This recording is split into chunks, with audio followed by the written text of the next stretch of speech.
if you have any knowledge of Indian philosophy, you know there are many editions of Bhagavad Gita available. But this one has a different title, As It Is. Why? As It Is. What does that mean? Well, the Prabhupada is really saying the other editions are as it is not. It's not being said out of pride or egotism because he wants to be the top-selling edition. Of course, it is the top-selling edition.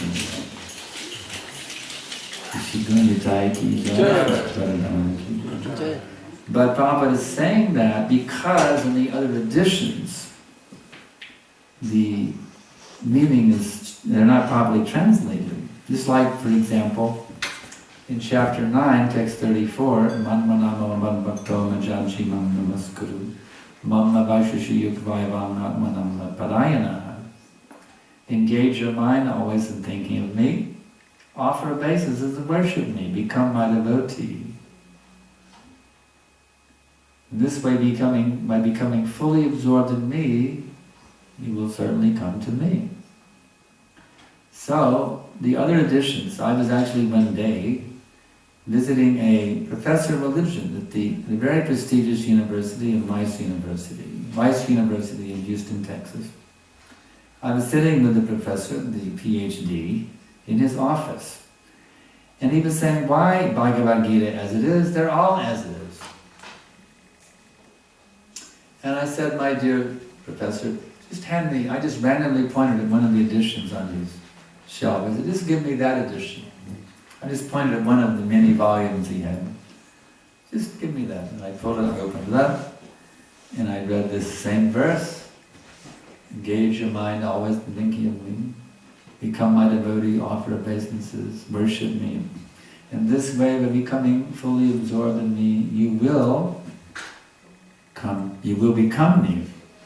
The author had translated it. Now that has to be a huge difference. The actual Sanskrit says, you will come to me, but they have altered the meaning, you will become me. So this is the philosophy, this is what the impersonalists do. They have this idea that the living entity is himself God.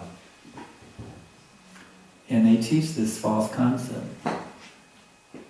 It's very attractive. I mean, it was actually introduced in India at the time of Sankaracharya.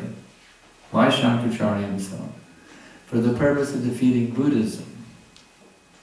Buddhism was an atheistic philosophy which had overtaken India after Buddha appeared. Vedic culture was destroyed in India. So Shankaracharya was sent to re-establish Vedic culture. So how do you do that? He took the Vedic scriptures and through expert grammatical word juggling, he twisted the meaning of the verses to present this idea that the living entity is himself the Supreme Person. So, that actually works. Just like when you have an atheistic friend, you're trying to convince him there is God. He says, no, there is no God. I don't believe in God. It's a bunch of rubbish. But my dear friend, if I told you that you were God, do you think you might believe in God? Oh, really? If I get to be God, then yeah, I think I can believe in God. I'm God, all right, I believe in God again. So this impersonal philosophy is very attractive. It brings an atheist to at least some spiritual conception of himself. So in that sense it has value. But it's not it's kind of like a halfway thing. It serves a utilitarian purpose, but it's not completely true. We are God in quality, you see. God is eternal, He is full of knowledge, He is full of bliss. We are also eternal, full of knowledge and full of bliss. But we're not God quantitatively. We don't have the same power, we don't have the power, beauty, renunciation, knowledge, wealth, and fame that God has. Although we share His qualities of eternity, knowledge, and bliss. So I encountered the impersonalists and it didn't work, it didn't appeal to me.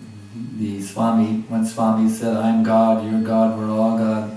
One American guru, he said, we're all avatars It just didn't work. It wasn't practical. Oh, you're an avatar. Well, great. But I still have to go to work on Monday morning. You know. How did it help me to become liberated? To find out that I'm an avatar. You know, what did it... Of course, now they've changed. Now with a movie, they try to give it no meaning, but that's not. The word avatar means one who descends from the spiritual world. It doesn't mean what they presented in the movie, the movie, whatever the name of it was. That famous movie. Avatar. Huh? It's called Avatar. It's called Avatar movie. Yeah, the avatar is some, your avatar. It's not like that. Real avatar means one who descends from the spiritual world. That's avatar. So, this verse is very, very profound and powerful verse because it gives us some idea of what actually happens to a person who seriously takes up this pathway.